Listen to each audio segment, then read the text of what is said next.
All right, so estimating some wall framing material, the first couple problems are going to look like this. So how many pieces of 10-foot lumber are needed for the sole plates, top plates, and double top plates of a building that is 20 feet by 30 feet? So we're going to break this down a little bit. So if we have just like a regular rectangle building that looks like this, and it's going to be 20 feet by 30 feet, and we need 3 different types of plates. So we need the sole plate, which is also a bottom plate, a top plate, and then a double top plate, which goes on top of everything and kind of ties it in together. So just for a little bit of a visual, you can kind of see what I'm talking about. Right here we have our sole plate, and then we have our top plate, and then we have our double top plate. So we have 1, 2, 3 different plates that we're going to need for every single wall. Okay. So if you think about it, the length of this side right here is 20 feet. So we need 20 feet of a sole plate, 20 feet of a top plate, and 20 feet of a double top plate. So that's really 20, 40, 60 feet in plates just on this wall. So there's a little bit easier way to do that. We could just find the perimeter of the building. So the perimeter is going to be the addition of all the sides. So if this is 20, that means this is 20, and then this is 30. So we have 20 plus 20 plus 30 plus 30. So that's going to give us a total of 100 feet in perimeter. So pretty simple. And then what we want to do, because it's 100 feet all the way around, so it'd be 100 feet of sole plate, 100 feet of top plate, and 100 feet of double top plate. So what we can do is we can take 100 feet and multiply it by the 3 different plates that we need. So we're going to have 300 total feet needed.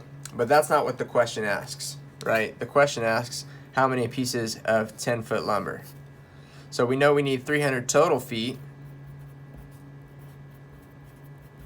but now we need to figure out how many pieces of 10-foot lumber will give us that. Well, that's pretty easy. Okay, we know it's going to be 30, but for those of you that are having a hard time seeing that, we'll take the 300 total feet and divide it by each 10-foot piece. So 300 total feet divided by a 10-foot piece is going to give you 30 total pieces of lumber.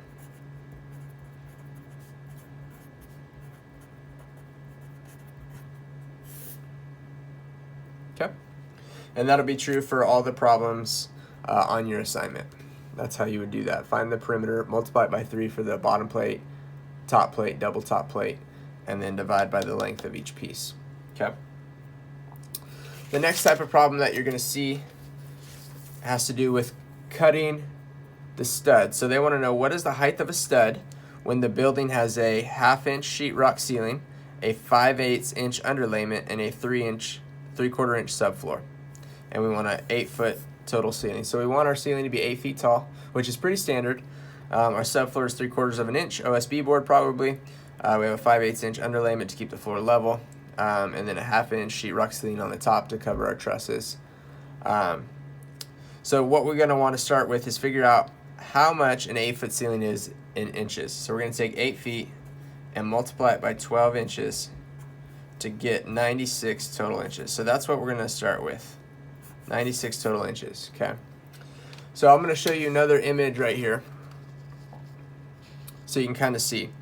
So here would be a stud, right? I'm going to mark the top of the stud and the bottom of the stud. All right, so what we don't account for the length of this stud is going to be the top plates, okay? Because that's where the ceiling is going to hang from. Because what happens here is on these top plates, we're going to attach the trusses for the roof, and then the sheetrock ceiling is going to be attached to that. So we don't worry about these top plates. We worry about this stud, and then we worry about the length of the bottom plate, okay?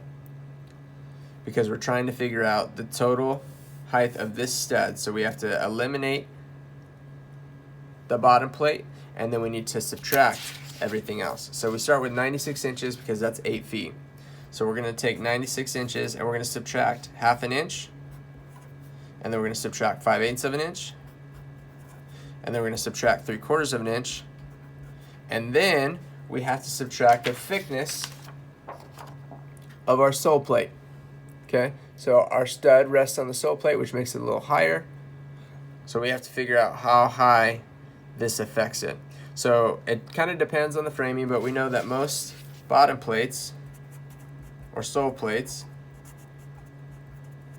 they're either 2x4s or 2x6s, right?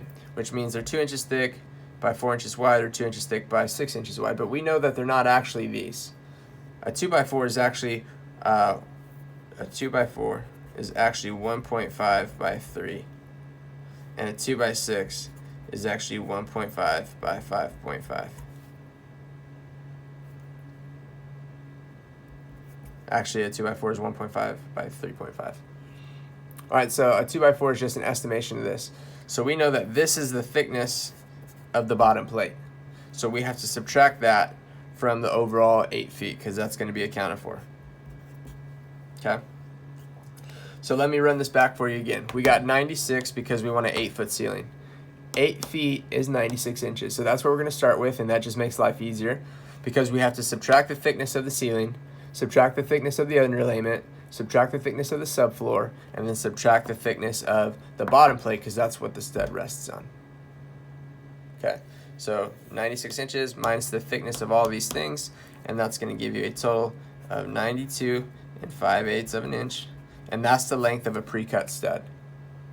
Okay, if you do this in your calculator, it'll probably come out to 92.625, which is the same thing. That works for me.